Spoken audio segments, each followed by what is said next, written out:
Hey you guys, welcome to Commerce Knowledge Hub. This side Vanshika Agrawal. We start Contract Act 1872.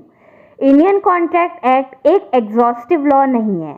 Exhaustive law मतलब जो हर जगह apply होता है। ये एक इंक्लूसिव लॉ है। इंक्लूसिव लॉ मतलब जिसके लिए कोई लॉ नहीं है उसके लिए कॉन्ट्रैक्ट एक्ट कहता है मैं हूँ, जिसके लिए कोई लॉ नहीं है कॉन्ट्रैक्ट एक्ट कहता है मैं हूँ।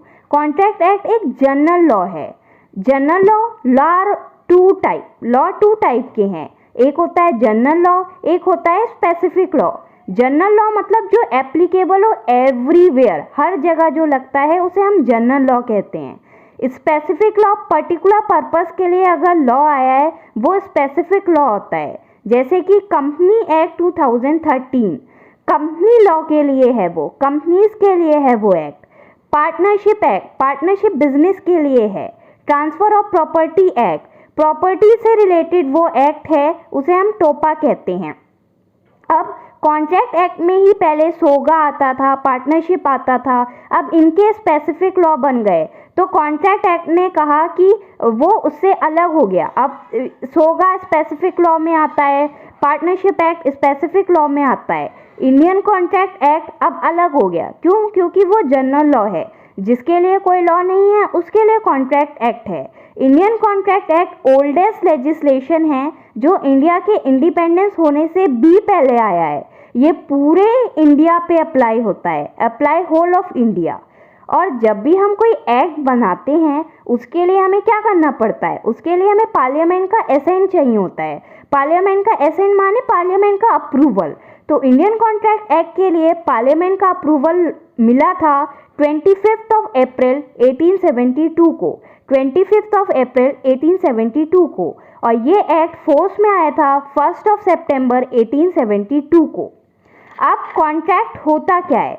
कॉन्ट्रैक्ट के लिए हमें दो पार्टी चाहिए होती है। कॉन्ट्रैक्ट के लिए सबसे पहले हमें कितनी पार्टीज चाहिए होती हैं? 2 पार्टीज चाहिए होती हैं, ए और बी। ए मतलब ऑफर, जो ऑफर देता है उसे हम ऑफरर कहते हैं, और जिसे ऑफर दिया उसे हम ऑफरी कहते हैं। ऑफर प्लस ऑफरी मिल के बनता है प्रॉमिस। जब ऑफर एक्सेप्ट होता है वो बनता है प्रॉमिस। क्या प्रॉमिस कोर्ट ऑफ लॉ में इन्फोर्सेबल है? यस या no? No, promise court of law में इन्फोर्सेबल नहीं है। फॉर एग्जाम्पल, आप मेरे पास आए और आपने कहा मुझे अपना फ़ोन दे दो। मैंने कहा ठीक है मैं दे दूंगी। फिर कल आप आए तो मैंने कहा है मैं तो मजाक कर रही थी, मैं क्यों दूँ तुझे अपना फ़ोन, जल्द ये निकल यहाँ से, मैं नहीं दूंगी अपना फ़ोन। तो क्या आप कोर्ट में जा सकते हो कि इसने मुझे अपना फ़ोन नहीं दिया, आप इसको केस करो इसके खिलाफ? आप ऐसा नहीं कर सकते।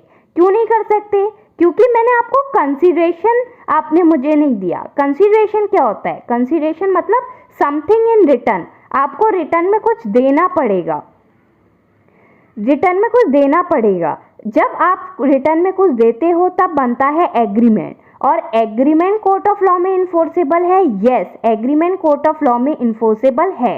अगर एग्रीमेंट सपोर्टेड बाय लॉ है तो वो कॉन्ट्रैक्ट बन जाता है। सपोर्टेड बाय लॉ मतलब आप किसी के मर्डर का एग्रीमेंट कर रहे हो, तो क्या ये लॉफुल है? नहीं।